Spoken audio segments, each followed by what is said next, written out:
Primeiro que foram momentos muito, eu tava com muito medo, né?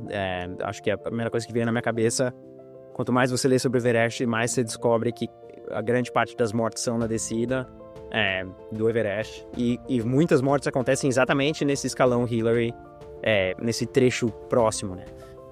Assim que eu ia ter que encarar saindo de onde eu tava. Então, pra mim, o que veio na cabeça, a primeira coisa é o auto-questionamento, assim, de falar, putz, não acredito que eu vou ser mais um, sabe, que cometeu esse erro, que vou me colocar numa situação de risco, né, pensando na minha família, pensando nos meus pais, na minha mulher. Então, teve um momento inicial ali do choque mesmo, caramba, tô numa situação que não tem saída. Você pode se questionar muito antes de tomar a decisão, porque daí, beleza, é o momento de gastar energia com o cérebro pensando quais as opções. Mas no momento que a gente fala, não, é isso, aí você precisa apagar tudo e aí toda a concentração é sobre eu vou chegar, né? Eu vou sobreviver, eu tô bem, eu vou chegar. E eu ficava nesse mantra dessas 3 frases por 2, 3 horas, entendeu? Olha. Tô bem, eu vou sobreviver, eu vou chegar.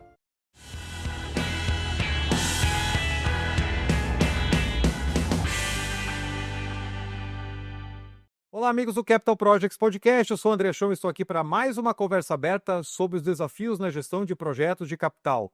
Hoje, trazendo aqui um tema diferente para a nossa conversa, mas que tem tudo a ver com a nossa gestão de projetos e gestão de riscos. Eu tenho o prazer de receber aqui o Roberto Terzini. Ele é natural de São Paulo, formado em Economia pela USP. Ele mora hoje em Nova York, onde trabalha como gerente sênior de desenvolvimento de negócios no Google, empresa onde ele atua há 12 anos. Além de trabalhar com tecnologia, ele é também maratonista, tendo corrido aí maratonas abaixo de 3 horas, e estabeleceu uma marca por ser o primeiro brasileiro a fazer o Double Header. Ele escalou o Everest no dia 17 de maio de 2023 e o Lhotse na mesma escalada, né, no dia seguinte. Ao todo, ele já escalou 5 dos 7 cumes, os 7 principais cumes de cada continente.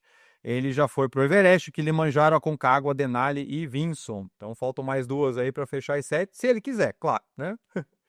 E é sobre esse grande projeto de escalada, a parte de planejamento, preparação, os desafios, os riscos que a gente vai falar hoje. Roberto, seja muito bem-vindo ao Capital Projects Podcast. Muito obrigado, André. É um prazer falar contigo hoje, contar um pouco mais desse projeto todo de vida aí que eu tive nos últimos anos e contar um pouco dessa história para sua audiência também. Legal, um prazer. Tenho certeza que o pessoal aqui vai gostar. Eu acompanhei na época a tua escalada, eu acompanho o Portal Extremos pelo Instagram, eles fazem uma cobertura fantástica, né? Com todos os Sim. detalhes, link de rastreio pelo GPS, etc. E desde que você voltou, eu tinha essa ideia, poxa, eu preciso trazer o Roberto para o podcast. Mas aí as agendas não batiam, né? E eu também não conseguia. Hoje, finalmente, a gente está gravando aqui. Então, muito obrigado por estar aqui. E, em primeiro lugar, conte para a nossa audiência um pouquinho da tua trajetória profissional, né? Você formou em Economia na USP em São Paulo, começou a tua carreira aqui no Brasil e aí Sim. se mudou para Nova York, se estabeleceu aí, hoje trabalha na gigante de tecnologia aí no Google. Sim, exatamente.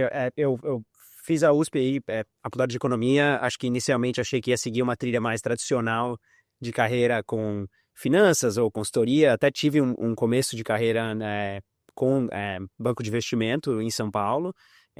Mas aí vi rapidamente que acho que a cultura de trabalho não necessariamente era o que eu estava procurando naquele momento. E ainda tendo esses hobbies paralelos, acho que tentar achar alguma coisa que dê para conciliar essas grandes viagens e expedições sempre foi um objetivo também.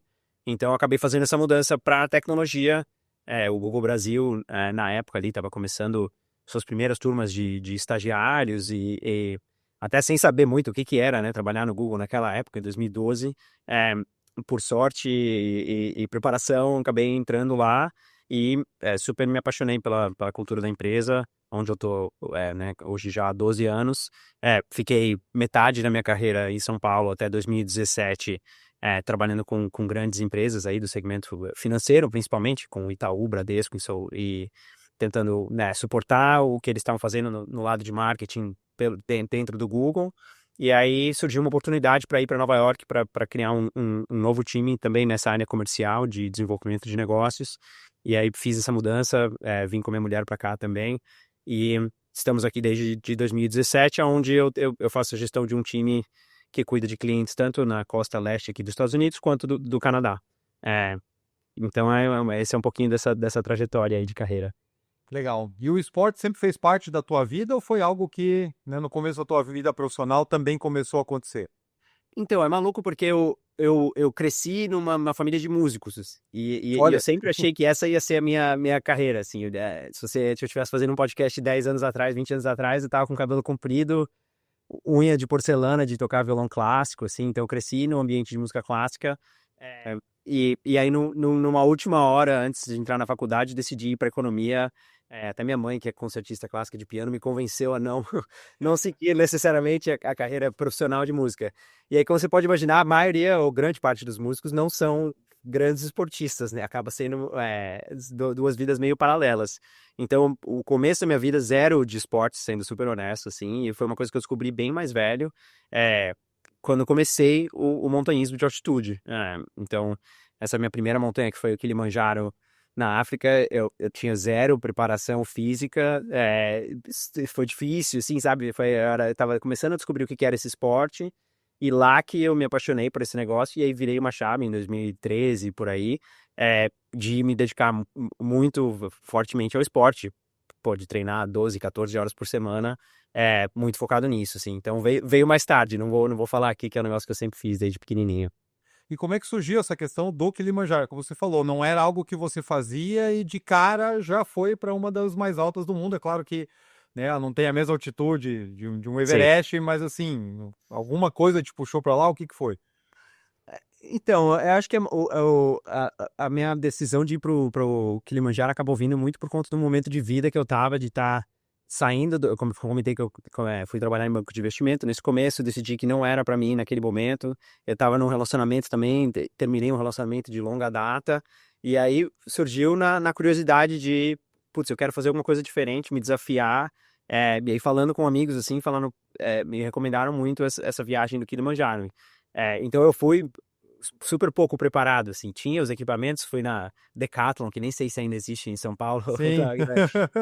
Putz, comprei, não tinha dinheiro, comprei tudo, meu, mais barato que tinha possível, sabe? Foi uma experiência de choque, assim, com a altitude e com uma expedição de já 8 dias.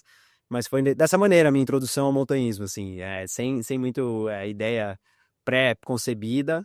E lá, em pouquíssimos dias, eu encontrei um negócio que mudou minha vida mesmo, mudou a trajetória da minha vida a partir de lá. Olha só, e depois veio a ideia, né, o plano aí de escalar o Everest. Como é que entrou essa decisão? Porque, de novo, né, você passar a praticar um novo esporte e tudo mais, né, você comentou pra gente aqui como é que isso surgiu. Só que você partir para a montanha mais alta do mundo, onde você tem todo um ciclo de preparação, onde o próprio ciclo da escalada, ele é extremamente longo, envolve um grande investimento. Mas antes de a gente falar da preparação, como é que isso também virou uma chave para você e você botou esse objetivo? Falou, não, eu vou subir o Everest. Sim. É, é engraçado contar que o Kilimanjaro eu não estava tão preparado, mas que para quem me conhece e até para quem acompanhou a minha jornada no Everest, sabe que o meu perfil é o oposto, assim. Quando eu coloco uma coisa na minha cabeça, eu sou o cara da planilha e de planos de anos e putz, pensar em todos os riscos e não. Então, assim, o Kilimanjaro foi essa experiência meio que não planejada, que é atípico para mim. Mas aí, a partir de lá, que eu me encontrei, meu, um momento que eu gostei muito, foi uma viagem muito importante, marcante para mim. Eu já voltei falando, putz, eu quero fazer mais disso, mas eu não estava preparado. Aham. Não estava com um desenvolvimento físico que eu queria, os equipamentos também, rapidamente vi que não eram os melhores. Então, nessa volta, eu já penso assim, quais são as próximas que poderiam ser interessantes e como é que eu traço um plano de pelo menos 12 meses para mudar de vida mesmo, assim. Então, eu volto do Kilimanjaro com uma cabeça já completamente diferente de me dedicar fisicamente e de educação também, né? De ler mais sobre o assunto de montanha. Mas foi na volta, assim, voltando do Kilimanjaro, pisei em São Paulo, comecei a pesquisar como é que eu faço mais disso, e aí já marquei, se eu não me engano, já marquei o Aconcagua pro ano seguinte, já, sei lá, 14 meses depois, então Aham. me dei meio que 14 meses para essa preparação, e aí vira uma chave da pessoa da planilha com relação à montanha e de ter os meus treinos. Legal. E daqui a pouquinho eu vou querer saber um pouquinho mais da questão da planilha, né? Porque a gente está falando aqui de planejamento, preparação. Para nós, né, para o nosso público aqui do podcast, é um prato cheio. E aí, naturalmente, você começou então a buscar as montanhas mais altas e naturalmente o Everest começa a pingar aí na lista de desejos. E a Sim, questão do double header também, né? Porque, se eu não me engano, eu li, não sei se foi na Gold Site, que a tua ideia era subir o Everest pela face norte, é isso? sim, sim, sim, E sim. aí, por conta do fechamento lá, pandemia, etc., você foi pela face sul, que acho que é a mais Comercial. comum, se é que dá para chamar de comum um negócio desse, né? Sim, sim. É, eu acho que o Everest, inicialmente, nessa época que eu comecei a pensar no Aconcagua e outras montanhas, eu realmente nunca nem coloquei como objetivo próximo, assim, porque eu sei, depois da experiência no Kilimanjaro, a primeira coisa que eu me toquei é que eu queria chegar nas montanhas com mais preparo do que era necessário, e não menos. Legal. Então, eu só marquei data pro Everest quando eu me senti muito preparado, sabe? Eu já tinha escalado 20, 30 montanhas, já tinha passado, sei lá, 6, 7 meses acampando em neve, né, no total de todas as expedições, certificação de resgate em neve, em altitude. Então, para mim sempre foi, o Everest existia, né, porque todo mundo é muito conhecido, sempre tem essa mística do Everest. É, depois eu conto até por que que a face norte, né, tem muito a ver com preparação também, olhando risco dos dois lados e tentando diminuir um pouco isso. Mas acho que o Everest surge como ideia sempre desde o começo, mas como plano mesmo a partir do momento que eu falei, ó, putz, sou bem confiante, acho que principalmente depois do Denali, que é uma montanha super difícil no Alasca, mas que eu fiz e me senti muito bem, assim, sabe, olhando para para as pessoas que estavam fazendo com a gente, falando com os guias, sabe, tendo sinais de que daria para tentar o Everest e que a preparação estava no caminho certo. Uhum. Legal. E como é que, vamos falar agora do planejamento, né? A partir da hora que você resolveu, colocou data, né? Como é que foi esse processo? Porque, de novo, a gente está falando aqui de uma expedição muito longa, muito Sim, cara, que envolve todo esse ciclo de preparação que você já comentou. E com certeza, né? Não foi na Decathlon que você comprou os equipamentos. Eles não patrocinam o canal, então dá para falar, né? sim, sim. E sendo super sincero aqui, né? Eu de alta montanha não entendo nada. Sim. Então, como é que é uma preparação para um negócio como esse? Eu acho que o Everest em si, como você falou, né, é uma expedição longa e cara e difícil, né? Então acho que na hora da preparação, diferente de outras montanhas, o que eu tinha que pensar eram quase que caminhos ou desafios paralelos que tinham que ser resolvidos ao longo do tempo, né? Então tinha um desafio era juntar dinheiro, né? E eu nunca recebi dinheiro de ninguém, não tinha patrocínio, não tenho dinheiro de família. 100% do meu dinheiro do Everest foi dinheiro que eu ganhei com o meu salário e fazendo muita conta em planilha também, financeira de, putz, se eu não comprar esse tênis de corrida novo esse mês, isso é, sabe, R$ 1.000 a mais que viram R$ 1.000 que vão ser importantes para essa expedição. Então, no momento que eu marco o Everest, eu marquei já para ser 5, 6 anos depois do que eu comecei o planejamento, porque eu sabia que ia ter que ter um preparo financeiro enorme desse tipo de expedição. Olha, É, e que eu só toparia aí também, uma coisa pessoal, mas eu tinha as minhas condições mínimas que eu iria pro Everest com relação ao o tipo de serviço que eu ia pegar. Porque hoje em dia o Everest, por bem ou por mal, tem muito mais gente indo, né? E tem tipos diferentes de empresas que oferecem guias na montanha, principalmente do lado sul do Nepal, é ainda mais aberta e mais empresas. E a verdade é que o custo varia muito, né? Se você for colocar do mais barato para o mais caro, às vezes tem um delta aí de 5 a 7 vezes entre os olha dois, né? só. E isso envolve guias menos preparados, potencialmente menos tipo de oxigênio, potencialmente comidas que não são tão, né, no lado de higiene, tão boas. E quando você olha um gráfico de mortos no Everest, tem uma correlação, infelizmente, muito grande com pessoas guiadas por esses serviços versus os guias americanos. Então, né, nessa primeira linha aí financeira, aí já tinha várias árvores de decisão, assim, que eu falei, putz, só vou na hora que eu puder ir dessa maneira. E uma outra escolha específica que eu fiz desde o começo, é, uma era de ir só eu e um Sherpa, né? Então, nessa ideia de me preparar mais do que a média e de sentir que eu ia chegar lá com mais preparo físico do que precisaria para chegar no topo do Everest, porque eu queria fazer o Everest e o Lhotse.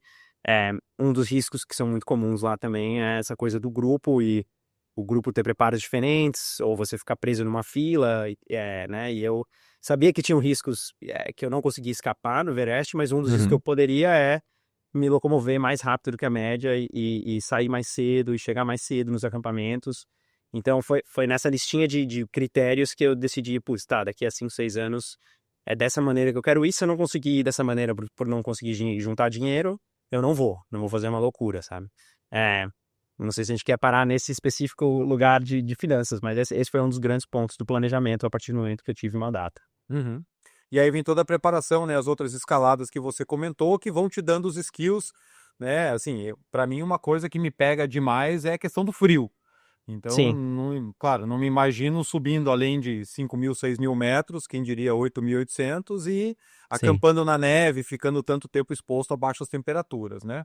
E você comentou, né? Escalou na Antártica e tudo mais, e a partir da hora que se sentiu confortável com esse ambiente, poxa, eu também estou preparado para passar por isso, né? Total. Até porque você pode se planejar o quanto for e colocar tudo no papel e pegar a experiência né, e ainda mais numa montanha de 8.000 metros, de 2 meses de expedição, vão ter imprevistos, né? Impossível fugir deles. E aí acho que a minha filosofia foi sempre que quanto mais bem preparado você tá, é, você consegue pelo menos controlar uma parte grande desses imprevistos, e aí vai ter uma parte que é totalmente aleatória, mas aquela parte aleatória não te quebra no meio, sabe? Não é um negócio que você realmente entra em parafuso e o mental é tão forte nessas montanhas, né? Se de repente vem É. uma adversidade, você sente que você já tá no limite só de estar lá sobrevivendo no dia 40 e tantos, é aí que você vê a pessoa no dia seguinte, pega o helicóptero e vai embora, entendeu? Uhum. Não porque teve um desafio físico, mas porque realmente tem um lado de você estar bem mentalmente que fica, é, que acho que vem com a preparação, né? Então, por exemplo, na minha temporada, a temporada de 2023 foi uma temporada muito ruim, de maneira geral, né? Quase 20 mortos no É. ano, é, é um número de mortos parecido com os anos dos desastres de terremoto, né? Que tiveram, ou de avalanche, e eu vi muito isso acontecer, assim, gente que fisicamente até, sabe, mais bem preparada do que eu, mas que de repente, pô, morre 2 pessoas na cascata do Kumbu, a gente vai subir daqui a 5 dias. É, por mais que não seja uma coisa que ninguém sabe que pode acontecer, se você já tá esgotado, tá sem comer, não sabe lidar com o frio, a pessoa fala, meu, não dá, né? Não quero ficar aqui mais, entendeu? Então, tem muito esse lado também de você se preparar, mas saber que nem todo plano vai de acordo com o que você pensou que ia acontecer no começo. Pois é. E a gente vai explorar mais disso, né, daqui a pouco, quando você comentar do que saiu do planejado, né, quando você de fato Sim. executou. Mas assim, o tema é muito legal. Como eu falei para você, não tenho experiência nenhuma em alta montanha, subo meus morrinhos aqui perto de Curitiba. Até hoje de manhã, né, subi com a minha esposa o fantástico Morro do Camapuã, que eu adoro aqui perto, 1.706 metros, super desafiadores. Se precisar de umas dicas depois, a gente conversa em off, eu posso explicar. E o máximo que eu cheguei, eu quando fui em 2013, eu fui para Atacama, fiz a maratona do Sim. Atacama lá, é a melhor maratona da vida, É assim, terminei em demais. quarto lugar geral. Uau. E aí tem o vulcão Lascar ali próximo, né? Eu sempre fui Sim. fascinado por vulcão e tal. E aí falei pra minha esposa, tava junto lá, falei, vamos subir o vulcão, porque tem os pacotes lá e tal, vamos subir o vulcão. E ele é 5.590 metros, Uf. né? E aí ninguém estava querendo ir porque ele estava fumegando mais que o normal e tal, as agências não estavam muito abertas ali naquela semana para esse pacote específico, mas a gente conseguiu achar uma, fui numa mais barata, olha como é que começam as coisas, É né? assim que começa. Fui numa mais barata, pegaram dois adolescentes, ela falou, não, esses aqui vão levar vocês, vocês vão exclusivo na caminhonete, não vai mais ninguém, não vai grupo, não vai nada. E a gente foi, ó, tomem bastante chá de coca e vai embora, né? Chegamos no dia lá super cedo, paramos a caminhonete a 4.000 metros, que foi o máximo que ela conseguiu subir, porque daí por conta da altitude, né, o motor não ia Sei. mais. Quando a gente desceu do carro, estava menos 10 graus, né, e um vento relativamente forte. Eu tenho que tomar cuidado no que eu falo com você aqui, porque, né, falar em temperatura e falar em vento, daqui a pouco a turma vai saber o que você passou.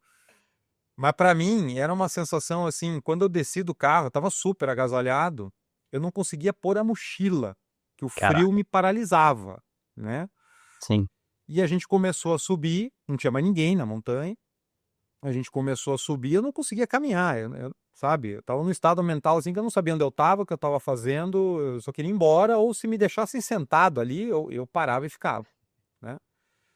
E depois eu fui me acostumando um pouco mais, né? A questão da altitude, o frio e tudo Sim, mais, e aí uma hora encaixou, tava sofrendo um pouquinho ali, mas lá é uma caminhada simples, é uma montanha descampada, você vai subindo no caminhozinho, sim. e a gente conseguiu chegar até 5.000 metros. Veio um outro grupo atrás, que chegou logo depois, e o guia deixou o grupo para trás e veio subindo atrás da gente, passou por nós e veio falar com os nossos guias, justamente porque, como o vento tinha virado, ele estava trazendo os gases do vulcão para Hum, cima da trilha, né? sim. E o guia acho que percebeu que os dois não tinham a menor experiência para estar levando a gente para lá e falou assim: gente, eu tô com o meu grupo aqui, mas nós vamos embora porque é ruim vocês subirem aqui, né? Vão inalar esse Hum, gás e tal. Poxa, não dá. Então recomendo que vocês voltem, né? E aí eles conversaram com a gente e eu fiquei meio decepcionado. Pô, questão, né, de lógico. segurança e tal, você vai descer. Só que a minha esposa entrou em pânico, né? Hum, E ela começou a correr para baixo, como se o vulcão fosse entrar em erupção, né? E tal. E eu falei para ela, não precisa, né? Se desesperar e tal. Mas ela desceu e eu desci atrás. E aí foi até gostoso sei. descer a montanha correndo, porque ali era bem, né, um terreno bem tranquilo e tudo. Chegamos no carro, vambora, vambora. E aí, por que que eu tô contando essa história toda? Porque sofri, né, com a altitude e com a Lógico. temperatura. Ela tava super bem, só que pelo fato da gente ter baixado muito rápido, ela Hum, no carro começou a passar muito mal, sim. né? E a pressão começou a cair, começou a cair. Eu falei pro cara, toca pro hospital. Ele falou assim, aqui não tem hospital, nem aqui, nem em São Pedro, não tem. Tem uma garrafinha de oxigênio que parecia uma latinha de aerosol. Sim, dos anos 70. Deu pra ela respirar ali e ela foi se apagando, assim. Eu entrei em desespero, falei assim, Caraca, vai morrer aqui dentro do carro. E aí eles foram muito rápido na estrada para descer, para descer, para descer. lógico. E quando a gente chegou perto da altitude de São Pedro, já uns 2.000 e pouco, ela do nada melhorou. Isso. Foi Uau. um alívio, assim, né? Sim, Mas isso foi um pouco do mais perto que eu passei. Fiz a trilha Inca ano passado, mas também 4.000 sei. metros. Para você não dá nem para saída. Mas eu não consegui imaginar, né? Como é que vocês lidam com frio, com vento, com essa falta de oxigênio, né? Para Sim, fazer algo tão extenuante por tantas horas que ficam na escalada, né? sim. O que me lembrou muito a sua história, acho que tem um pouco a ver também com, né, com o que eu passei no dia do ataque ao cume lá, é que você, quando vai avaliar uma montanha, uma escalada, ou, né, qualquer tipo de ação que você toma, é comum as pessoas avaliarem pelo que aconteceu, né, se deu certo, não deu certo, chegou no cume, não chegou no cume, e no meu caso, pô, cheguei, foi um sucesso por esse ponto de vista. Mas você pode avaliar também olhando para a situação, se era a decisão certa naquela hora tomar, descer antes ou se era continuar, né? E Uhum. até hoje no meu caso, a gente vai falar mais depois do que aconteceu, mas apesar de ter chegado no topo, não sei hoje se eu tomei a decisão certa, entendeu? Se eu listasse as probabilidades do que poderia ter acontecido, você tinha mais probabilidades aonde tinha dado errado do que tinha dado certo, sabe? Então tem muito essa coisa de você saber avaliar, né? Naquela hora, se você tomou mais risco do que deveria, é, sabendo que você sabia antes, né, de continuar a história. Pois é. E essa é uma questão que depois eu vou querer, né, abordar contigo. Vamos contar como Sim, é que foi, porque, de fato, você tá lá, poxa, algo que você planejou por muito tempo, alguma coisa sai errado, e aí, como é que fica essa decisão? Porque também entra aquele sentimento, que foi o meu caso, guardadas as devidas proporções, por favor.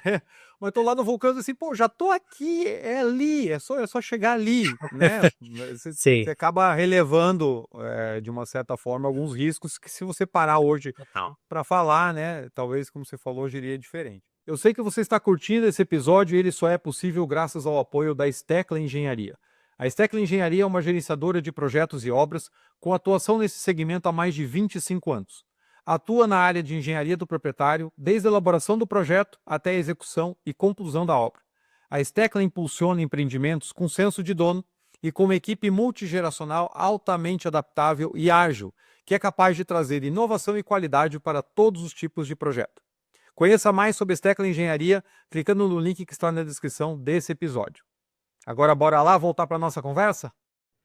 Mas vamos lá, chegando lá, né, tem toda a caminhada até o acampamento base, etc. Como é que foi para você dali para cima, né? O processo de aclimatação e finalmente o ciclo de cume.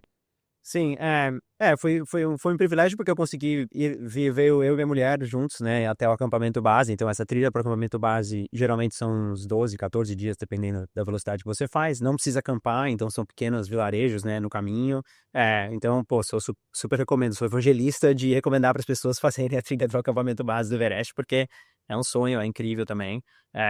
Mas como eu estava indo no sentido da escalada do Everest, eu fiz uma escalada no caminho de uma montanha chamada Lobut, super comum as pessoas escalarem nessa trilha por Everest, porque você acaba cortando um ciclo de aclimatação para os acampamentos mais altos do Everest para evitar ficar passando por essa cascata de gelo que tem logo que você sai do acampamento base do Everest, que se você for listar, né, por risco, é uma das áreas de maior risco, principalmente por ser um risco meio aleatório, né? Você está passando por dentro de um glaciar e às vezes o glaciar se mexe durante o dia e acaba, como já aconteceu várias vezes, de você ter deslizamento. Inclusive essa temporada, se eu não me engano, teve algum deslizamento de gelo Teve, naquela região. Então, foram esses 12, 14 dias, escalei o Lobut, e aí você comentou um pouco dessa coisa da altitude, como é que a gente faz, mas a verdade é que, por mais que você passe muitos dias na altitude durante a sua vida, não existe muito uma pré-aclimatação genética, assim, né? De você, pô, Uhum. não, já passei muito tempo em altitude, então quando eu vou pro Everest eu me sinto bem. Tanto é que eu escalei o Lobut, me senti super bem, foi incrível, é uma montanha legal de fazer. E aí, voltando do Lobut, eu tive parecido com esse mal que a sua esposa teve. Putz, uma dor de cabeça absurda, assim, antes de chegar no acampamento base, escalando uma montanha de aclimatação. E aí já foi o Olha. primeiro momento de você falar, putz, tá, então tem muita coisa pequenas coisas que podem dar errado, sabe? Numa jornada de 60 dias, 55 dias, às vezes é uma torção de tornozelo, sabe? No caminho, é um tipo de gripe que você pega que desenvolve uma pneumonia. No meu caso, foi essa volta do Lobut, comecei a me sentir muito mal, medi o SPO2 lá, né, de Oxigenação, aham. oxigênio, tava, putz, em 78, 79, sabe, Olha. super baixo. Minha mulher se sentindo mega bem, sabe, assim, então, e aí você já começa a Pô, entrar mas eu treinei, assim, 2 anos focado no treino e tal. Mas é essas horas que você precisa saber lidar com a calma, assim, sabe? De falar, putz, tá bom, eu fiz o que tinha que ter feito, tem mais muitos dias ainda para até chegar no acampamento base, vamos chegar e descansar. No final, óbvio, deu tudo certo, mas teve muito essa jornada de 2 semanas, chegar no acampamento base, e aí o motivo da jornada demorar, né, da escalada demorar 50 dias é mais porque você precisa passar muito tempo a 5, 6 mil metros de altitude para aquilo virar, nunca vai virar normal, igual o nível do mar, mas Uhum. a chegada no acampamento base você tá andando super devagar e fica ofegante muito fácil. E na minha saída, depois de 50 dias, pô, você já consegue dar um trotinho, caminhar normal, botar sua mochila, colocar o tênis não é uma coisa ofegante. Então, é muito essa coisa psicológica de você tá na sua barraca no acampamento base, que já é no gelo, que à noite já faz, sei lá, -10, -12, né? Então já não é uma situação super confortável, mas basicamente tentar relaxar ao máximo e descansar ao máximo para que seu corpo, né, produza aí as hemácias que precisa para que você consiga fazer os esforços de subir para os acampamentos mais de cima. Legal. E aí começa essa fase de subir, né? Você vai faz ciclos ali até o acampamento 1, acho que é acampamento 2, retorna, né? Como é que é esse Sim. processo? E aí foi uma das vantagens de estar só eu e um Sherpa, né, nessa escalada. Óbvio que tinham outros times subindo ao mesmo tempo, dividindo a mesma logística, mas as Uhum. decisões eram tomadas por mim e pelo Passang, que, putz, virou um amigo muito próximo. Conheci os filhos dele, ele conheceu o meu filho, assim, Legal. uma relação muito legal, né, de morar com alguém numa barraca por 50 dias e dividir esses momentos de risco, mas... Então, com eu e ele, como ele viu que a gente conseguia se locomover um pouco mais rápido do que a média, e ele também tem os medos dele, né? Ele não quer estar preso né, num tráfego ali em cima, não quer subir nos dias que todo mundo sobe ao mesmo tempo. Uhum. Ele falou, pô, eu acho que a gente consegue fazer um ciclo de aclimatação só. Ao invés de Olha. fazer 2, você já subiu o Lobut, vamos tentar, se der certo, se você conseguir chegar até o acampamento 3 já no ciclo, o acampamento 3 Não. fica a 7 mil metros de altitude, mais ou menos, e sem oxigênio, né? Chegar lá sem oxigênio e voltar. Se a gente conseguir tocar lá bem, você tá pronto pro ataque ao cume. E eu nunca tinha Legal. nem lido muito sobre isso, nunca tinha ouvido falar, então entra nesse lado de né, ser maleável com os planos e de confiar. O Passani é um cara muito, né, tem muitas certificações, já chegou no Everest e no Lhotse várias vezes. Então esse foi o nosso primeiro ciclo de aclimatação. A gente subiu pela cascata de gelo, foi até o acampamento 1, que é um acampamento provisório, logo no fim da cascata, assim, que muita gente não fica muitos dias lá. E aí já foi direto no dia seguinte para o acampamento 2, que aí já é chamado de acampamento avançado do Everest, porque ele já é em rocha e a grande parte das expedições conseguem montar uma estrutura bem melhor lá de cozinha e de barracas, e geralmente é onde você fica esperando janela de cume, porque né, você tem um pouco mais de conforto, acho que fica 6.400, 6.500 de altura. Então a gente fez acampamento 1, dormiu, acampamento 2, e aí ficamos uns 3, 4 dias no acampamento 2, para aclimatar um pouco até aquela altitude, e aí tocamos o acampamento 3 já né, nessa primeira rodada de aclimatação. Uhum. Essa escalada é super dura dessa primeira vez que você vai para o acampamento 3, porque já é na parede do Lhotse, que não é uma escalada, o Everest inteiro não é super técnico, né, de gelo, mas já chega a 50, 60 graus e você tá sempre em gelo e sempre encordado. E o acampamento 3 fica meio que nessa encosta do Lhotse, assim, desse começo do Lhotse. Então as pessoas montam a barraca basicamente formando uma plataforma no gelo ou na neve e cabe algumas barracas, assim. Então é lindo o lugar, mas não é um lugar que você não quer passar muito tempo Pois é. esperando por ali. E aí tocamos o acampamento 3 e aí você já desce. Depois de 2, 3 dias, tá de volta no acampamento base. Uhum. E aí, depois do base, você subiu para fazer o ciclo de cume já. Assim, passou alguns dias ali e aí fica aguardando janela de clima. Exato, aí você fica aguardando a janela de clima e recuperação, né? São dias É. que você fica muito focado em comer, tentar dormir. De novo, essa temporada foi muito esquisita por alguns motivos de 23.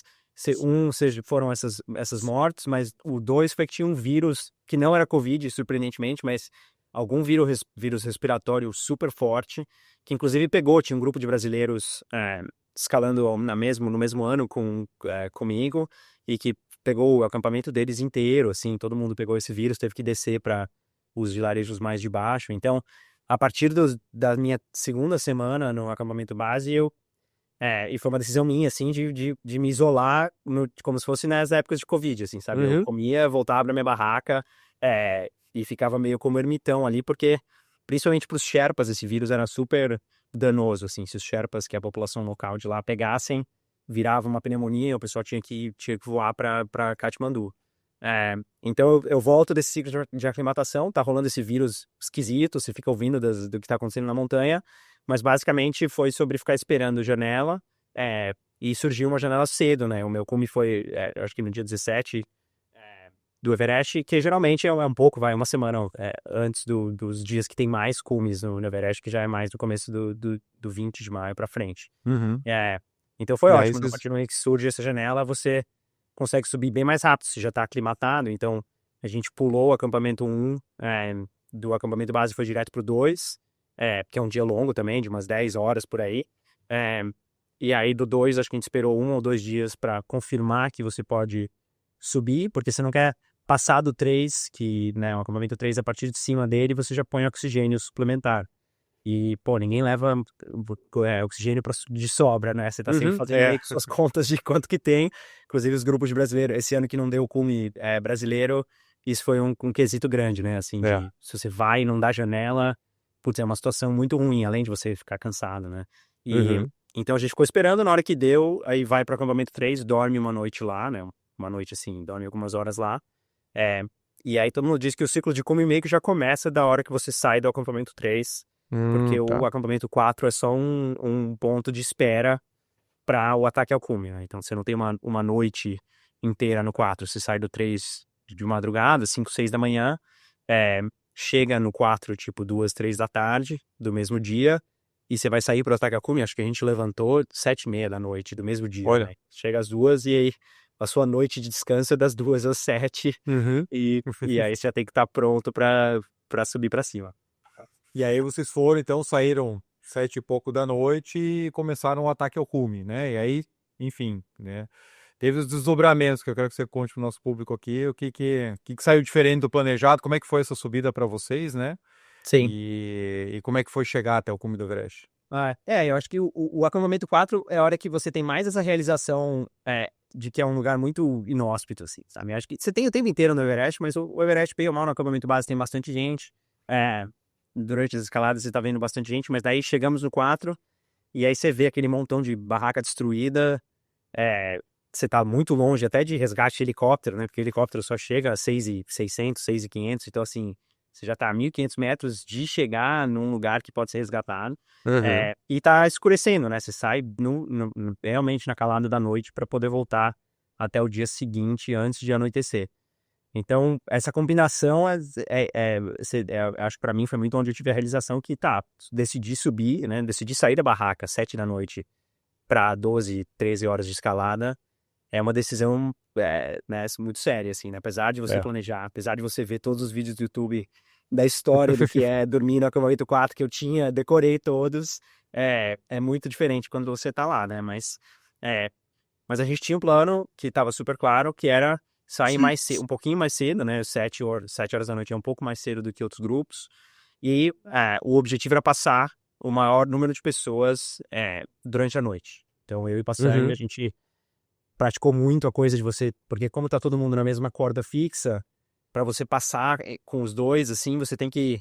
uma jogada com um mosquetão, assim, para um tira da corda, e aí passa, e o outro passa. Mas a gente tinha planejado e se treinado muito isso na subida para o acampamento 3. Uhum. Então, a gente saiu à noite, os dois, viu que tinha um pessoal na frente, mas se sentiu bem e foi subindo durante a noite, passando um grupo de pessoas grandes. Legal. Então, acho que essa subida, a primeira parte da saída do 4, você vai em direção ao balcone, que é um primeiro ponto de parada de troca de oxigênio. E, e até aí eu tava me sentindo muito bem, né? São anos, 7, 8 anos de planejamento. A gente tá passando todo mundo, tá noite, tá frio, e eu senti que tava mais frio do que a média, mas tava me sentindo bem. A gente chegou no balcone, trocou de oxigênio super rápido, saiu antes de todo mundo, então a gente já saiu com bem pouca gente na frente, Legal. mas você ainda tá na escuridão ali, né? Você não vê muita coisa, tá 1 da manhã, 2 da manhã, olhando para baixo, o máximo que eu vi era a bota do Passang na minha frente. Tinha uma tempestade, eu lembro bem, assim, uma tempestade de raio na costa do Bengali ali, que você vê bem de longe, mas assim, umas luzes, né, pipocando, mas até aí tudo indo de acordo com o plano, né? E a gente vai, toca pra cima, umas 7, 8, acho que umas 9 horas até começar a amanhecer o dia seguinte. E aí essas horas, acho que todo mundo que faz escalada de montanha em altitude, são as horas do sonho, assim, sabe? Tudo que você... óbvio que a jornada é o mais importante, você vive muitos momentos lindos, mas acho que esse momento do dia chegar num ataque ao cume é muito mágico, assim, né? Porque vem o calor do Uhum. sol, você vê onde você tá. Então foi seguindo, tudo dando certo, sabe? Tô checando todos os pontinhos do plano. E aí cheguei na face, no cume sul, que é a imagem icônica do Everest, assim, que você tem o cume sul, o cume real, e aí você tem um trecho mais de escalada um pouco mais técnica para passar, para ir do cume sul até o cume né, final. E aí lá você faz uma troca rápida de oxigênio também, ou checa, pelo menos, comer alguma coisa, porque é uma escalada mais técnica. E Uhum. aí foi nessa hora que eu tive, logo antes da minha máscara, né, a história é que a minha máscara basicamente congelou, né, a saída do oxigênio formou um gelo, né, uma camada de gelo muito grande, porque foi uma noite mais fria do que a expectativa. E aí, nesse momento que eu tô vendo o cume do Everest, realização do sonho, super feliz, tirando foto, eu vou respirar e aí minha máscara meio que gruda na minha cara, em vez dela, né, de eu respirar oxigênio, ela só grudou, só fez força, assim, fez vácuo. Uhum. É, e aí, putz, é aquele momento é difícil reagir, né, achando que tem alguma coisa errada, que eu fiz alguma coisa errada. E aí quando eu falo com o Passang, ele tá com a mesma cara, assim, também, ele olha dele, então nossas máscaras estão, a dele menos congelada do que a minha, a dele ainda saía oxigênio, mas ele falou, cara, é uma noite muito fria, a gente tava sem máscara reserva, porque a gente tinha dado a nossa máscara reserva na subida para um grupo Sherpa de um cara que já tinha Hum, acontecido a mesma coisa. E geralmente a gente leva uma máscara reserva para cada 2 pessoas, imaginando que se não vai falhar, acontecer com os dois ao mesmo tempo, né? é raro dar problema nas duas. É, então, quando a gente chegou lá, a gente já não tinha máscara reserva e teve que tomar, né? Foi um momento de decisão ali do que fazer em seguida. E como é que foi esse momento para você, né? Porque, como você comentou, tá tão perto ali, tudo dando super certo, todo o planejamento saindo, né, a execução saindo conforme o planejado, o objetivo tá ali na tua frente, só que te falta um item super essencial dentro daquela situação e você tá naquele ambiente de ar rarefeito, temperaturas baixíssimas, quer dizer, até a tua maneira de reagir, de pensar, imagino eu que não deve ser a mesma, né? Se eu falei que eu saí do carro a 4.000 metros, né, com -10, eu não conseguia pensar, imagina você lá a 8.800. Como é Total. que foi esse momento e a decisão, assim, vamos, não vamos, né? O que passa ali pela cabeça? É, assim, tem o lado romantizado, tem o lado real, né, do negócio. Eu acho que, primeiro que foram momentos muito, eu tava com muito medo, né, acho que a primeira coisa que veio na minha cabeça, quanto mais você lê sobre o Everest, mais você descobre que a grande parte das mortes são na descida, do Everest, e muitas mortes acontecem exatamente nesse escalão Hillary, nesse trecho próximo, né, assim que eu ia ter que encarar saindo de onde eu tava. Então, pra mim, o que veio na cabeça, a primeira coisa é o autoquestionamento, assim, de falar, putz, não acredito que eu vou ser mais um, sabe, que cometeu esse erro, que vou me colocar numa situação de risco, né, pensando na minha família, pensando nos meus pais, na minha mulher. Então, teve um momento inicial ali do choque mesmo, de, caramba, tô numa situação que não tem saída. É, Uhum. eu acho que a partir daí, a minha relação com o paciente fez muita diferença, né? Porque a gente falou, putz, a gente tá em dupla, né? A gente precisa tomar uma decisão como equipe do que a gente vai fazer. E aí ele falou, primeiro, pô, tô com a minha máscara, então a gente consegue escalar colocando a máscara dele para respirar de vez em quando. É, né? E naquela hora a gente ficou trocando a máscara. E dois, ele falou, se você tivesse mal, você já estava basicamente muito zureta, né? Sem oxigênio, se você já tivesse no limite do que você estava fazendo fisicamente, teve várias histórias em 2023 de pessoas que a máscara congela e aí o cara só acordou. Tipo, na hora que congelou a máscara, parou de entrar oxigênio, aí o cara acorda e, sabe assim, não consegue nem pensar ou caminhar direito. Uhum. Então o Passangue me falou, ó, a gente tem algumas opções, eu vou passar um rádio e vou ver se alguém tem máscara reserva aqui perto, só que a gente tinha passado todo mundo, então não tinham grupos em volta. É, e aí mais um grupo chinês responde o rádio e fala assim, ó, a gente tá a caminho do cume, a gente conseguia ver eles no escalão Hillary chegando no cume uma hora na frente da gente, e a gente tem máscara reserva. Se vocês chegarem aqui, a gente não vai voltar, mas se vocês chegarem aqui, a gente te dá uma máscara, é, e aí isso teoricamente resolve o problema, né? Uhum. Mas como eu falei no começo, eu não sei se foi a decisão acertada, né? Porque a gente tinha duas opções, basicamente, uma era meu, volta correndo, igual vocês fizeram lá por causa do vulcão. É hora de chegar em segurança. Ou dois, vamos dividindo essa máscara, tentar chegar no grupo chinês que tinha uma máscara reserva, na expectativa de que, por estar bem ainda, apesar de estar sem oxigênio, conseguir, com esse pouco de oxigênio que a gente tinha, chegar onde a gente precisava chegar. Uhum. É, então essa foi a decisão, de novo, difícil saber olhando para trás, mas foram o que era para ser 1 hora, 40 minutos no ritmo que a gente estava indo, viraram 2, 3 horas parecia que tiraram a bateria, Olha. assim, o coelhinho da Duracell, sabe? Eu tava voando ali, aí de repente, putz, era, cara, cada passo desesperador, assim, sabe? De conseguir. Por sorte não tinha tráfego, assim, então era só gente mesmo, porque se tivesse gente, eu acho que teria sido bem mais perigoso. Mas a gente foi basicamente só os dois por esse trecho e, e fomos indo, assim, não tinha muito. Aí foi a hora de. Você pode se questionar muito antes de tomar a decisão, porque daí, beleza, é o momento de gastar a energia com o cérebro pensando quais as opções. Mas no momento que a gente fala, não, é isso, aí você precisa apagar tudo e aí toda a concentração é sobre eu vou chegar, né? Eu vou sobreviver, eu tô bem, eu vou chegar. E eu ficava nesse mantra dessas 3 frases por 2, 3 horas, entendeu? Que, ó, Olha. tô bem, eu vou sobreviver, eu vou chegar até ver finalmente o grupo chinês. e a gente falava aqui, né, um pouquinho antes de começar a gravação, principalmente trazendo para nossa gestão de projetos corporativa, porque o que você estava fazendo era uma gestão de projeto também, né? E uma coisa é você tomar uma decisão num projeto onde, de repente, eu vou ter que ter um acréscimo de orçamento, eu vou atrasar a entrega em 1 mês ou 6 meses, ou eu cancelo um projeto, eu vou ter um problema num contrato, etc. A outra é você tomar uma decisão dentro do projeto onde a tua vida está em risco, né? Sim, Ou, né, enfim, dependendo daquela decisão, você pode ter outras consequências, como você falou. E então é uma coisa que para mim é muito marcante, assim, né? Ouvir histórias como a tua e imaginar sim. como é o processo estando lá no meio das dificuldades, que como a gente falou, não é um debate tranquilo como a gente está tendo aqui, você para avaliar opções, você está num lugar super frio, numa noite Óbvio. especialmente gelada, numa temporada que foi uma das mais mortais do Everest, né? Tomando uma decisão onde, não, é um salto de fé, tô considerando que eu vou chegar lá, eu vou conseguir a máscara reserva e aí vai ficar tudo bem, né? Sim. E eu acho que também entra muito o lance de você, nesses desafios, não colocar todo o prêmio na chegada, né? Se o objetivo fosse só tocar no topo do Everest, a minha expedição tinha sido um desastre, né? Porque, assim, primeiro você fica 5 minutos no máximo, sei lá, 10 minutos no topo de uma montanha, Uhum. não é o momento que você está mais confortável, que você está pensando na descida, a descida é super difícil e tal. Então, acho que foi também esse momento de avaliar, né?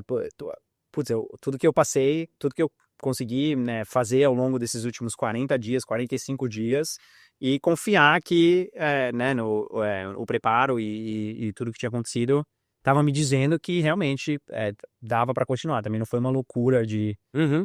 Porque às vezes você ouve muito do Everest como É. essa coisa da febre do cume, assim, a pessoa tá totalmente despreparada, sem a roupa certa, dedo congelado, e sabe, e quer continuar por uma. Né, realmente tem uma coisa de você tá sonhando com aquele negócio, você tá vendo o cume a 200 metros. Investiu Nesse caso, tanto, né? Pensei, poxa, tô aqui, paguei tudo, investi muito total. tempo e não vou tentar, né? Exato, essa falácia do, né, sunk cost, né? É, Assim, o você custo fala, poxa. afundado ali do negócio. Exato, já coloquei tudo. Então foi menos isso, assim, acho que não é uma história tanto de, não, vamos porque eu vou ser o herói aqui, mas foi mais de falar, objetivamente, pô, descer vai demorar 4, 5 horas e a gente vai achar uma máscara no acampamento 4, continuar subindo, a gente achou que ia demorar 1, 2 horas e a gente chega numa máscara lá e a gente tá bem e, pô, estamos no cume do Everest, né, o sonho da vida, assim. É, mas aí continuamos, no final das contas, eu e o Passang. O meu cume do Everest foi ver o grupo chinês 10 vezes mais do que ver as bandeirinhas que aparecem no topo do Everest, né? Porque É, o momento que eu comecei a chorar e falar, caramba, não vou morrer aqui, vai dar tudo certo, foi o cara tirando a máscara de dentro da mochila dele olha. e eu, meu, dando um abraço. Nossa, lembro muito, assim, veio imediatamente a imagem na minha cabeça. É, Dando um super abraço. As minhas fotos de comissão com uma máscara chinesa diferente da máscara que eu tava usando a noite inteira, é, que não descongelou no final. Eu cheguei no acampamento 4, ela ainda tava Olha. com um bloco de gelo, assim, negócio punk.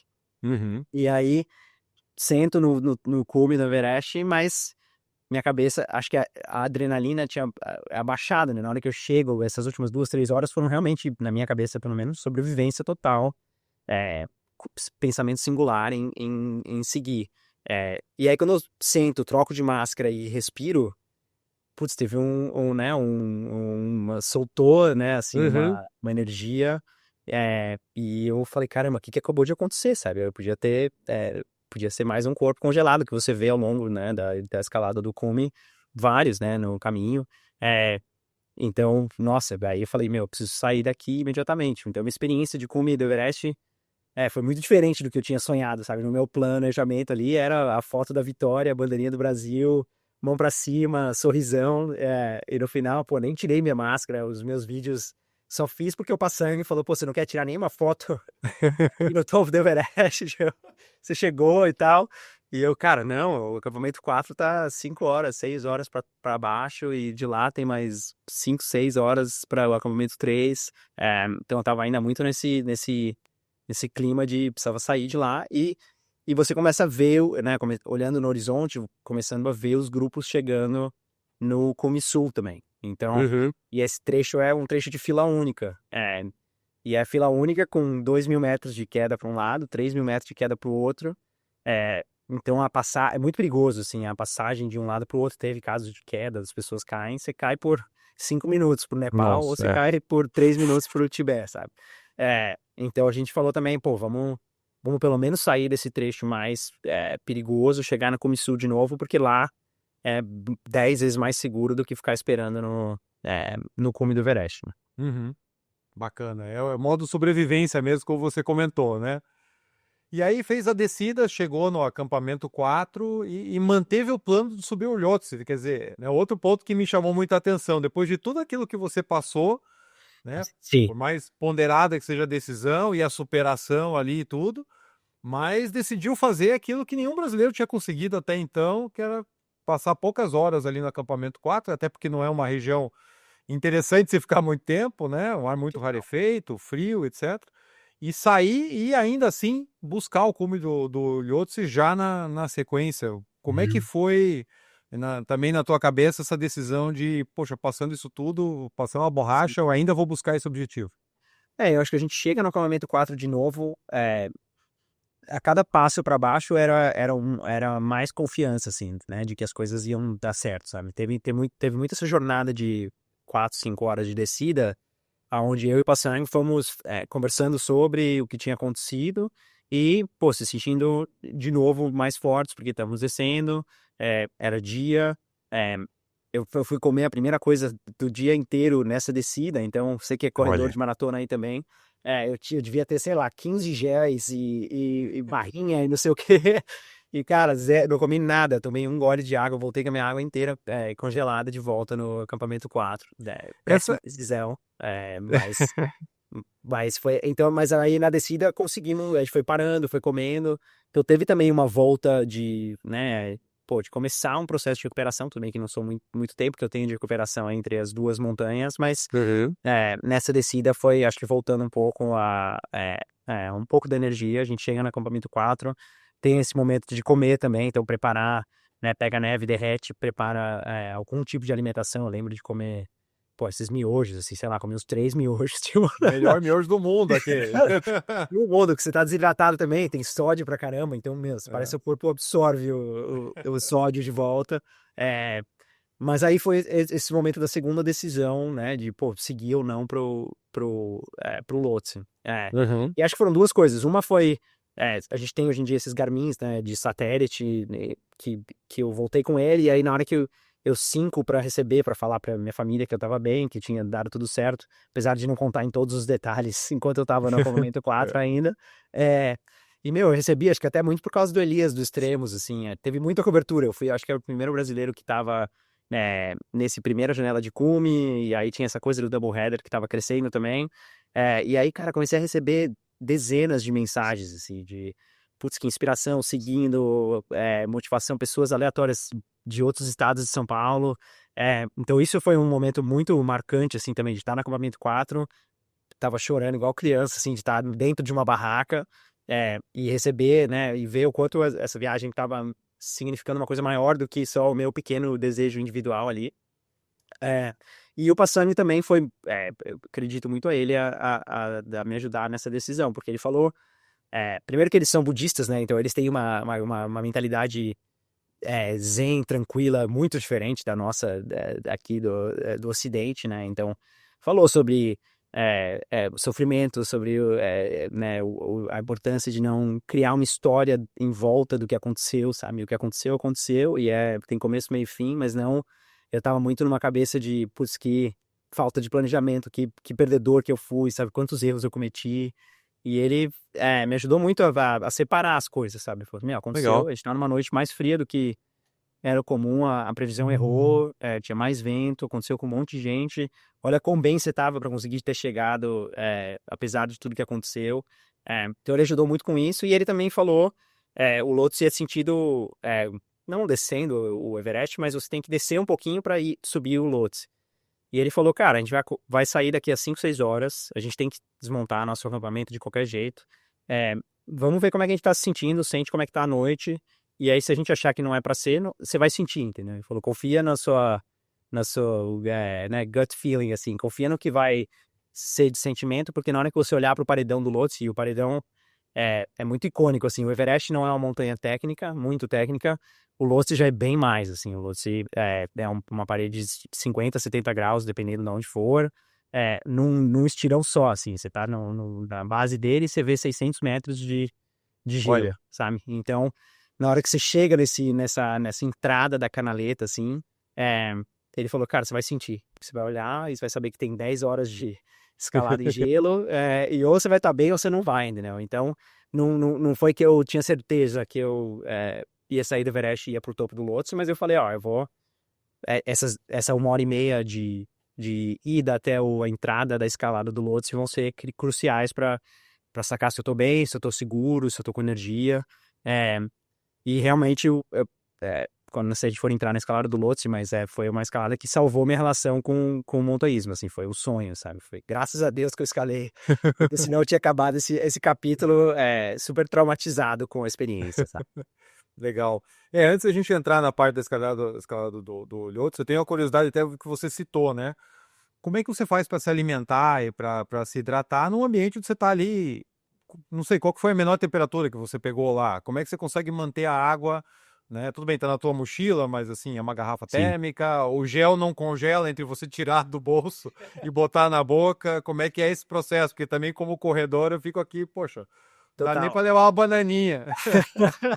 Total. Cara, a água é de 100% de neve derretida, né? Então, a grande parte do peso, quando você vai calcular o peso que você vai carregar, uma parte enorme é o gás branco, que é o que você usa em todos os acampamentos, que é um gás comprimido, que você descomprime, assim, para basicamente derreter a neve e aquilo ser uma fonte enorme das comidas que você vai fazer. Então, muitas das comidas, a partir de uma certa altura, são comidas desidratadas. Essas liofilizadas são Uhum. comuns no Denali, até no Aconcagua, acho que o pessoal usa muito. Só que essas comidas liofilizadas, que você coloca água quente, fecha, e aí faz, às vezes, até um estrogonofe, um arroz com carne. Mas elas, para quem já comeu, putz, não são É. fáceis no estômago, né? Assim, é um gosto super forte, mega químico. E o estômago já não funciona bem em altitude de maneira geral. Então, minha filosofia pessoal é evitar a liofilizada o quanto der, mesmo que isso signifique talvez carregar um pouco mais de peso Uhum. nas montanhas de cima. Então, tem esse lado, mas putz, toda a fonte é água, sempre com algum tipo de sal, ou, né, para você garantir que. Porque a água de neve não tem nenhum mineral, né? Então, se você tomar só a água de neve derretida, você desidrata, que é uma água, Olha. né, sem nenhum tipo de sais. Uhum. Eu sempre colocando algum tipo de sais, e aí o miojo, né, esse tipo de comida, putz, salva muito a vida você levar, e ela é super leve também. Uhum. Então, isso nas barracas é muito esse tipo de comida. É, e aí você falou da água, acho que eu lembro, só de pensar, eu lembro do gosto da água no Everest, assim, porque basicamente por ser muito frio, você tá sempre meio que tomando água ou quase congelando, ou quente, né? Porque né, ferve a neve, coloca o sal e aí põe na sua térmica, mas não vai durar quente muito tempo, né? Então, a sua relação com temperatura e com a água, assim, é um negócio que faz parte das pequenas coisas que a experiência em montanha ajudam muito, sabe? Porque às vezes a pessoa vai direto pro Everest ou vai pro Aconcagua e nunca viveu mais do que 5, 6 dias com esse tipo de comida ou de água que são, pô, não são as coisas que você quer se alimentar. E aí a pessoa no dia 5 para de comer, ou no dia Uhum. 5 para de beber, né? E você tem que estar bebendo, pô, 3, 4 litros de água por dia em altitude, e mesmo assim vai desidratar por causa do esforço físico. É. Mas aí você tem que se forçar ali a estar comendo esse tipo de coisa. E aí o gel, eu levei muito, assim, tem gente que prefere mais ou menos, acho que por conta da corrida, tem uma marca Maurten, não sei muito como pronunciar, mas ela vai muito bem, assim, no estômago. É toda uma forma específica para não congela, surpreendentemente, mesmo a menos Olha. 20, menos 25, nunca congelou comigo. Você deixa sempre dentro do bolso mais perto do seu corpo também. E aí, puta, vai rapidinho ali, super funciona. Ou às vezes eu fazia o mix mesmo na água, e Uhum. aí deixava uma garrafinha de 500 ml, uma em cada bolso interno. Interno também. assim, de novo, não consegui tomar muita água no ataque ao cume, mas nas outras partes da montanha esse sistema funciona bem, assim. E aí vem a subida do Lhotse, que você até comentou que mudou a tua relação ali com a montanha. Como é que foi esse processo de subida, que você comentou que é bem diferente do Everest, e a sensação de chegar lá em cima? Então, essa saída do Lhotse, então a gente, né, chega do cume do Everest, volta para o acampamento 4, tá à noite, né? A gente saiu 7 da noite, 7, 8 da noite do dia anterior, e eu ia sair, acho que eu acabei saindo 9 da noite do dia seguinte, pro Lhotse, tendo chegado lá, tipo, 5 da tarde, né? Então, Pois é, já não descansa é, quase nada. assim, é tudo meio nebuloso, porque realmente foram, eu acho que no total, até voltar para o acampamento 2, umas 45 horas, Olha, sem dormir, né, nesse processo de ou tá subindo, ou tá caramba. descendo, ou tá derretendo água, ou tá comendo. Mas realmente, assim, é difícil imaginar a exaustão que era. Mas aí, na hora que você tá indo pra uma montanha nova, você tem que virar uma chave ali. Uhum. Então, você acorda, né? Quer dizer, sai da barraca, tá tudo. Todo encasacado de novo, porque tá anoitecendo, então, pô, menos 25, menos 30, saindo da barraca. É, Só que aí foi um momento muito já mágico, assim, porque você vê as pessoas com a luzinha da cabeça pela montanha, né? E indo pro Lhotse, a gente sai um pouquinho mais tarde, né? Eu saí às 7 pro Everest, a gente saiu meio que 8, 8 e pouco, quase 9. Então já dava pra ver as pessoas que iam escalar o Everest na noite que eu fui pro Lhotse subindo. Ver E eu aquela tenho muitas fila imagens, assim, a das trilhazinha, lanterninhas, né? putz, assim, que já foi uma coisa muito incrível de ver, assim, de me tocar onde eu tô, e o que eu tinha feito no dia também. E era um dia bem melhor, né? Então a gente saía da barraca e não tinha vento nenhum. Tava Olha. bem mais quente do que a saída pro Everest. Então acho que essa combinação já foi, sabe, de conseguir respirar um pouco, falar, pô, tô, assim, com o meu equipamento e com o meu preparo e com o oxigênio funcionando, eu tô bem, entendeu? Se tudo der errado, eu chego no acampamento 2, tranquilo. Uhum. E aí fomos caminhando sentido a entrada do Lhotse. É, a gente foi escalar, a gente se juntou com outro grupo que era também um cara super, né, tava bem preparado e um Sherpa, então a gente foi em 4, mais porque a subida do Lhotse, o maior perigo que tem a coisa da queda, né, por ser muito íngreme, mas no fim do dia, quando começa a esquentar o dia, tem muita queda de rocha. Ah, Porque é muito íngreme e aí, meu, a rocha voa, assim, sabe? São rochas grandes. Então a gente queria estar em mais gente para caso acontecesse alguma coisa, é mais fácil realizar algum tipo de resgate. No final das contas, o meu parceiro, não o meu Sherpa, né, mas o outro cara que estava escalando, tomou uma pedrada na cara na descida. Não desmaiou, por sorte, mas abriu toda a bochecha aqui, assim, também. nossa. Então é um risco comum mesmo. É, mas aí a gente chegou na entrada da corda do Lhotse, é, e aí foi a hora da decisão que o Passang olhou pra mim e aí ele viu que eu já tava com um sorriso. Tipo assim, Vamos, tava vamos. outro mundo, sabe? Nessa 1 hora e meia que eu fui me tocando, falando assim, cara, vai dar, entendeu? Eu tô bem, eu cheguei, colou o Everest, tá uma noite linda, estrela, nem vi estrela no dia anterior, e aí nesse dia era uma noite estrelada. E aí você tá num lugar muito surreal, né? Porque você tá vendo o planeta Terra, assim, né? Você tá a 8 mil metros de altura, tipo, sabe, até o acampamento base tá 3 mil e tantos metros de distância, sabe? Então foi uma caminhada tranquila, e aí, na hora que você vai entrar na corda, é uma decisão também diferente do Everest, porque pô, é o tempo inteiro pra cima, assim, né? Então, Uhum. a gente falou, tá, todo mundo bem, então vamos nessa, porque a gente sabe que vai ser pelo menos umas 8 horas trocando quem vai na frente e, e subindo até essa chegada final, que tem que eles chamam meio que uma canaleta, até o meu GPS parou de funcionar na hora que você chega, porque realmente parece uma canaleta, assim, é uma subida de neve e aí tem rocha dos dois lados, então você entra num buraco, assim, Uhum. é, mas até chegar lá já é de manhã, você passa meio que a noite em Z, né, nesse gelo. Mas é uma escalada muito gostosa, assim, porque é, é- é- é- ela tem esses desafios mais técnicos, ela é mais íngreme, você tá vendo as pessoas escalando o Everest o tempo inteiro, entendeu? Então, escolhendo assim, você tá vendo as luzinhas do Everest. Então a gente foi subindo, aí amanheceu, tinha um grupo, devia ter umas 10 pessoas, acho que no Lhotse nesse dia. Preciso ver direito depois os números, mas acho que era por aí. E aí fomos indo tudo certo, e aí acho que a montanha de 8 mil metros sempre tem alguma surpresa, assim, né? No meu caso, no Everest, foi essa coisa do congelamento da máscara. No Lhotse tem um corpo, eu não sabia que tinha um corpo congelado bem no... Meu, você tá chegando no topo e aí tá tudo feliz, não sei o quê, tá dando tudo certo, e aí de repente, cara, tem uma pessoa 100% preservada, assim, parece uma pessoa Nossa. de cera, sabe assim? E eu não sabia que a pessoa tava lá, uma morte recente no Lhotse, acho que em 2015 ou 2016, que não retiraram, porque já é quase no topo da montanha. Uhum.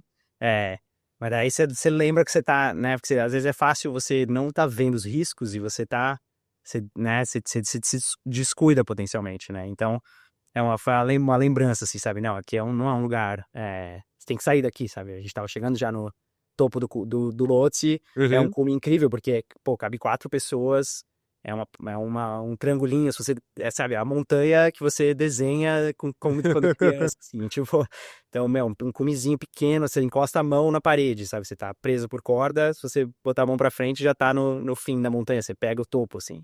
Uhum.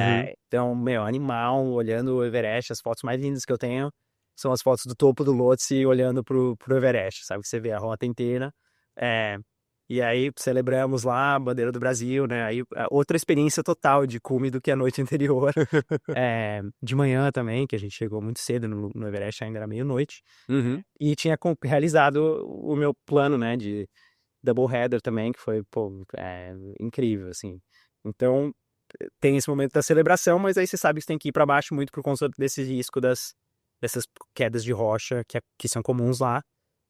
E que acabaram acontecendo também com esse Uhum. cara, né, bem na descida de voar uma rocha. A gente viu, né, passou um negócio assim, fazia um barulho, tipo, e aí, cara, todo mundo olha, escapa assim, e aí ela quicou na neve e foi pro cara, assim, sabe? Tipo, Nossa. e aí foi direto, e aí a gente olhou, já tava com sangue na neve. É, então, em um segundo, vira uma operação de resgate, descer o mais rápido possível, chegar no acampamento 2. É um cara que foi evacuado do acampamento 2 de Olha. helicóptero no final, mas já foi uma descida mais tensa a partir daí. Uhum. É, pô, 40 horas, 40 e poucas horas de, É. de ciclo, né? Então também é descer o joelho, tudo, né? Você já tá, né? Não sei se você falou que Nas fez algumas últimas ali. ultramaratona, assim, cara, você É. já tá a perna nem dobra mais, entendeu? Você já tá meio voando, assim. E deu pra sacar muito tudo que tinha acontecido nas noites anteriores, porque a gente tinha passado perrengue, mas, pô, tava bem. Uhum. Mas começou a ver corpo sendo resgatado, corpo sendo içado de helicóptero, muita gente com congelamento de dedo, congelamento de nariz. Olha. Então parecia voltando da guerra, assim, sabe? De novo, essa temporada não foi ideal por causa desse quesito do clima, que foi um pouco mais frio do que é o comum nos dias de cume. E como você comentou, né, assim, a natureza mostrando pra gente que, né, quem é que manda ali e que as coisas podem mudar muito rapidamente, né? Total. Não dá pra se achar que tá no comando em nenhum momento, assim, né? A gente é um pedacinho pequeniníssimo, né, do que vai acontecer naquela história, e aí você vê que tem que respeitar, né, tem que se planejar, né, o tema do É. podcast aqui, mas não dá pra ir na louca, e você vê gente todo ano no Everest, indo na louca mesmo, assim, dá uma aflição, sabe, roupa errada, sem preparação física, e você fala, cara, essa pessoa tá jogando na roleta russa, entendeu? Pode É. até ser que dê certo, pode ser que chegue no topo e tire a foto e tal, mas tem muito risco, né, em volta da decisão dessa pessoa. É. Você tinha comentado lá no começo que a tua previsão era subir, teu plano, né, inicial era subir pela face norte, é isso, né? E você comentou que tinha uma questão ali, o que era Sim. essa decisão? Então, a face norte, basicamente ela é administrada pela China, apesar de ser no Tibete, mas por todos os conflitos, né, geopolíticos dos dois países, o governo chinês basicamente administra a escalada do Everest pela face norte. Uhum. E aí a face sul é pelo Nepal. E aí, sem juízo de valor, mas por conta dessas duas administrações, o Everest na face sul é muito importante para a economia do Nepal, né? Sim. Uma porcentagem enorme do PIB dos caras. O que faz com que as regras e regulamentações que tenham naquele lado sejam um pouco mais relaxadas do que no lado que a China administra. Um exemplo é os tipos de operadores na montanha de guias que podem funcionar no lado sul são bem mais permissivos com relação a se o guia é certificado ou não, quantos guias por cliente, quanto de oxigênio por cliente e tal. Essas regras, elas existem no papel, mas no lado sul você realmente vê gente que chega né, sem muito profissionalismo. E o lado norte não. O lado norte, se não me engano, são 6 ou 7 empresas que podem escalar pelo lado norte, com uma exigência enorme, exigência das pessoas chegarem a 7.000 metros, todos os escaladores chegarem a 7.000 metros antes de chegar no Everest, que é reforçada, você precisa submeter um currículo de montanha. Então a minha impressão desde o começo, quando eu mapeei todas as mortes do Everest por motivo, rapidamente você chega na cascata, né? O outro motivo é esse, não existe uma cascata de gelo no lado norte, né? Um risco aleatório, entre aspas, desde o começo, que você precisa passar várias vezes para aclimatar. No lado norte, o risco é mais intempéries, é o clima, porque né, o lado norte é mais exposto a jet stream, essa corrente de vento famosa do Everest, é mais frio também. Então tem riscos dos dois lados, mas na minha cabeça os riscos do lado norte eram mais contornáveis com preparação e né, preparo físico, equipamento e tal.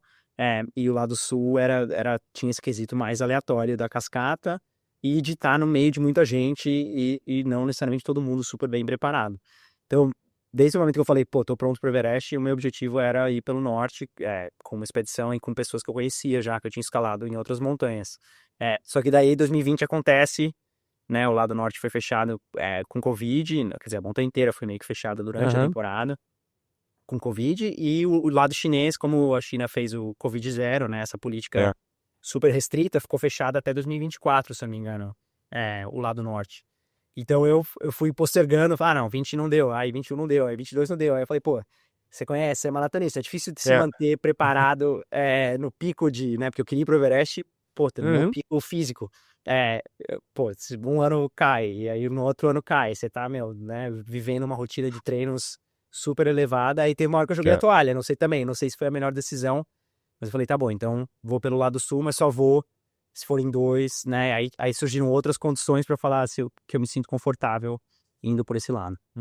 Legal, também adaptando o plano, como você comentou, né, tem o teu planejamento estratégico de mais longo prazo, mas chega uma hora que tem que executar, não nas condições iniciais previstas, como é que eu contorno as variáveis que eu posso contornar, né? Eu vou ter ainda os outros fatores aleatórios lá que não dependem de mim, mas aquilo que depende, eu vou, né, ajustar meu plano para isso. Exatamente. Legal. E existe um planejamento agora de próximas montanhas? Como é que tá a visão aí de longo prazo ou médio prazo?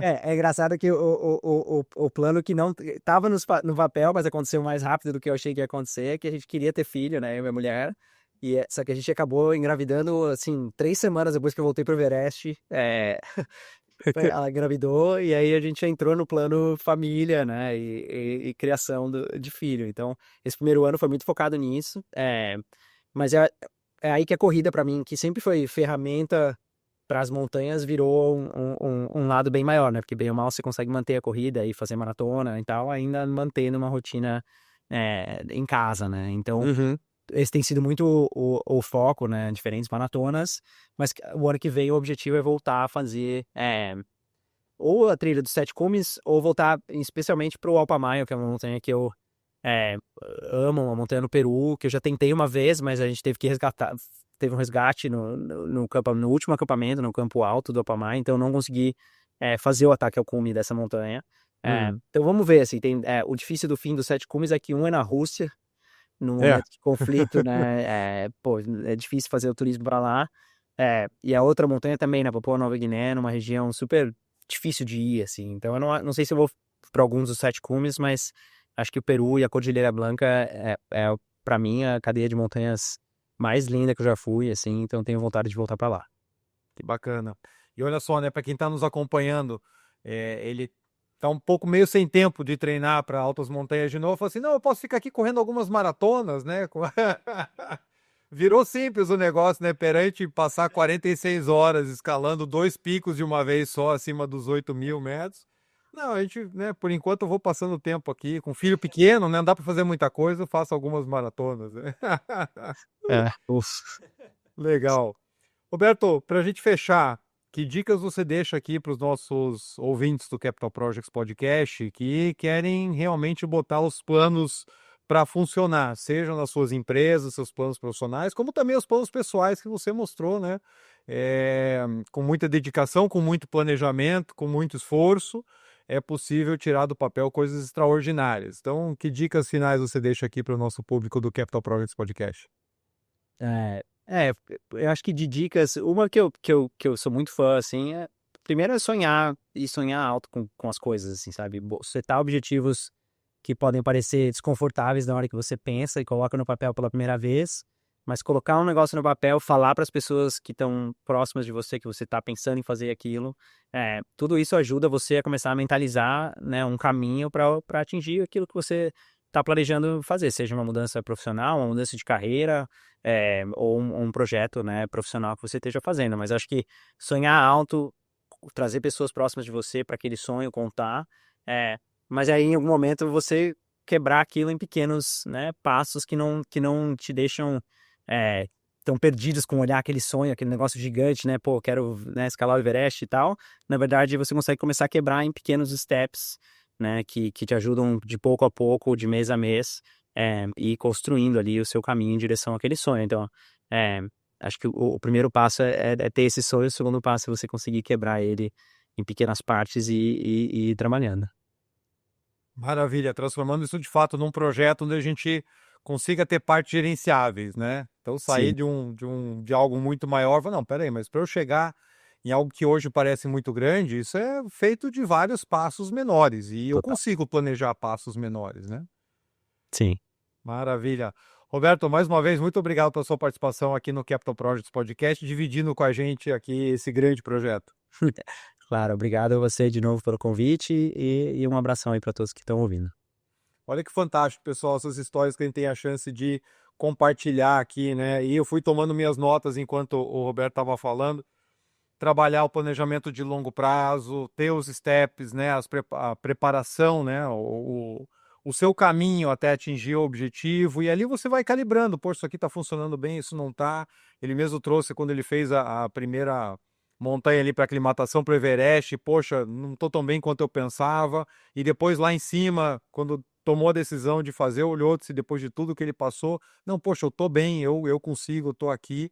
Então, como a gente vai adaptando tanto o nosso planejamento como a gestão de riscos, como ele trouxe aqui, com exemplos práticos e super sérios, faz com que a gente pense aí no nosso dia a dia também tudo aquilo que eu consigo trazer, tanto para o meu projeto quanto para os meus sonhos pessoais. Então, muito bacana. Não escolher o fornecedor mais barato, como eu fiz lá no Atacama, né? Ele já falou desde o começo, falou, se for, tem que ser desse jeito. E quantas vezes a gente tem um projeto super importante para a organização e vai, na hora de escolher o fornecedor, escolhe o mais barato, a gente já sabe tudo o que acontece. E hoje é um desafio global, não é só aqui no Brasil, é de todas as grandes empresas, aonde as decisões são muito mais tomadas, muitas vezes, pelo preço numa negociação de suprimentos, do que o que eu vou ter de benefício técnico de trazer aquele determinado parceiro. Então, quando você está ali com o teu objetivo principal na linha, é quando você tem que ter parceiros que de fato vão ser fortes com você. E a gente acaba indo muitas vezes pelo lado contrário.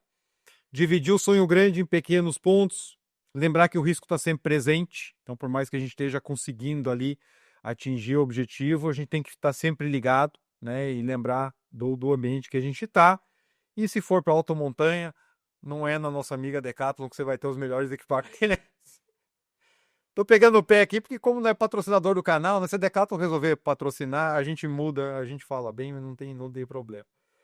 Maravilha. Gente, quanta coisa importante a gente tira então para nossa jornada. Espero que você tenha gostado desse episódio tanto quanto eu. Queria gravar aqui com o Roberto desde que ele voltou e agora finalmente os astros se alinharam aí, deu certo. Poder trazer essa ideia pro canal. Ele gentilmente abriu espaço na agenda dele, na correria aí do dia a dia. Me ajude compartilhando esse episódio com outros profissionais que você sabe que vão gostar dessa história, vão, né, querer saber um pouquinho mais de como é que foi essa trajetória aí do Roberto para subir o Everest e o Lhotse. E também fique ligado aqui para os próximos conteúdos que a gente vai trazer aqui no canal. Não esqueça de seguir nas mais diversas plataformas. Se você quiser apoiar o canal aqui para nós é muito importante. Eu sempre deixo o link aqui do Catarse onde a gente tem ali um grupo contribuindo todos os meses para que o programa continue no ar, e dando as boas-vindas à Steckla Engenharia, nossa mais nova parceira aqui do Capital Projects Podcast, que a gente sempre vai trazer para vocês nos próximos episódios. Então, eu espero você no episódio 203 do Capital Projects Podcast aí nas próximas semanas. Vamos juntos?